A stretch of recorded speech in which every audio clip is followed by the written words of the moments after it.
Hi guys, my name is Karan Patel, and for paper 3, I'm going to be discussing education, specifically education pertaining to the Indian culture. So right now, when we look at the world, we have three systems set up. Your tier ones or your first world countries, you have your United States, Japan, China, and England, and many others, but those are the four that I'm thinking of right now. You look at them, they all have one thing in common. They're beyond their industrial revolution period.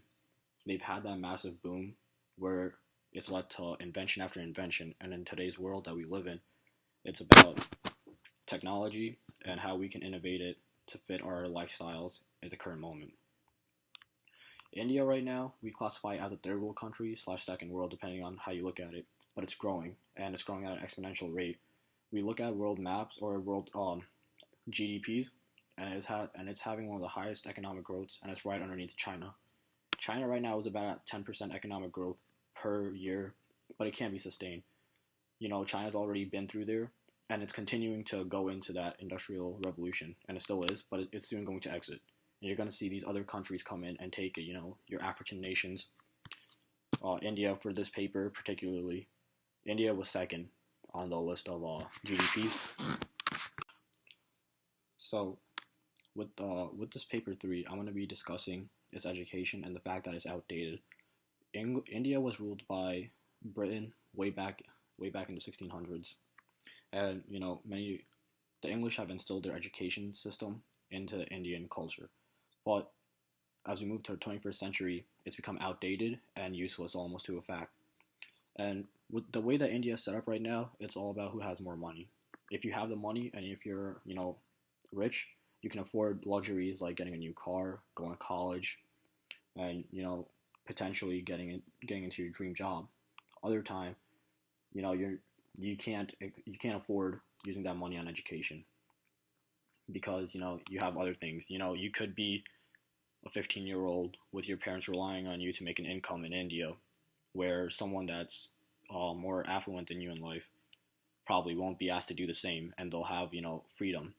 So many parents right now are considering whether or not their kids should be allowed to go to India or not, or should be allowed to go to college or not.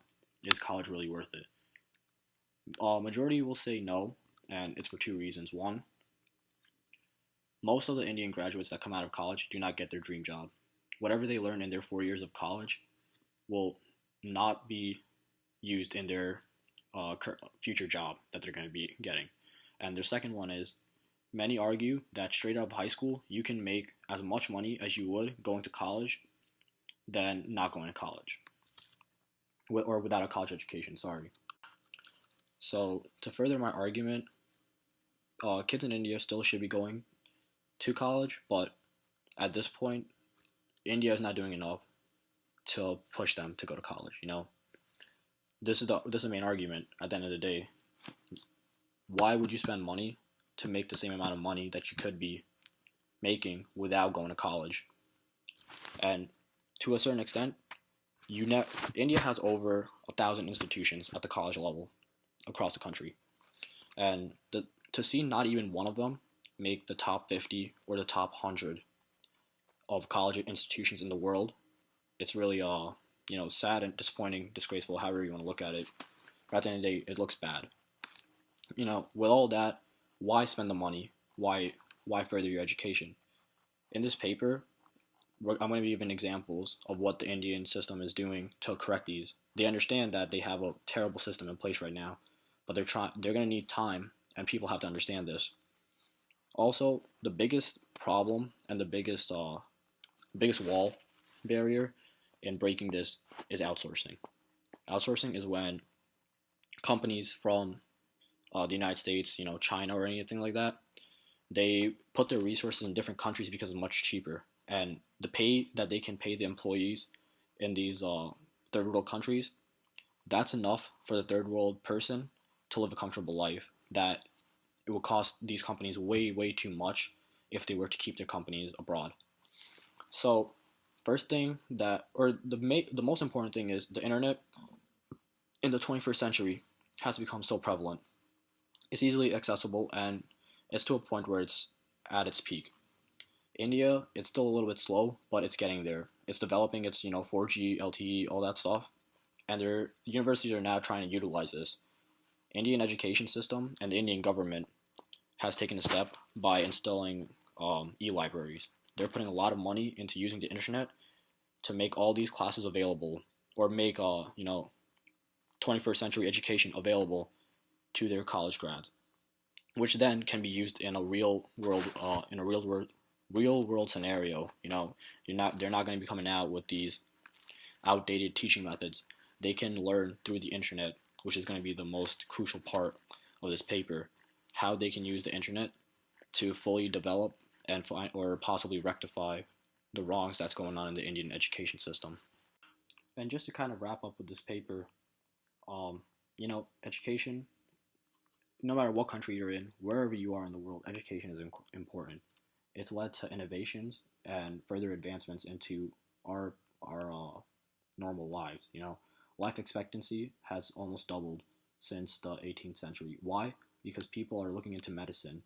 Similarly, India is now trying to modernize their education system to rival some of that of the top countries, because of the fact that right now they have one of the largest populations on this planet. It's atrocious to think that their education system is so outdated. They're gonna be the people that could possibly they're producing their job market is at a deficit right now. And that's why outsourcing is such a crucial part. But let's say that outsourcing or that job deficit can be quenched a little bit, by furthering or modernizing their education. It would make India a competitive market, or make an Indian graduate just as competitive as a U.S. graduate at trying to find an American job. Right now, because it's so outdated, that's why there's a lack of competition. They're clearly going to favor the American graduate because of the fact that he has the modernized education. So in this paper, I want to talk about how or why the internet is going to be a key source, and why India as a whole needs to get on board with the internet, and why they need to send their kids to college first of all, and stop, put a halt and possibly further India into a first world country like their colleagues.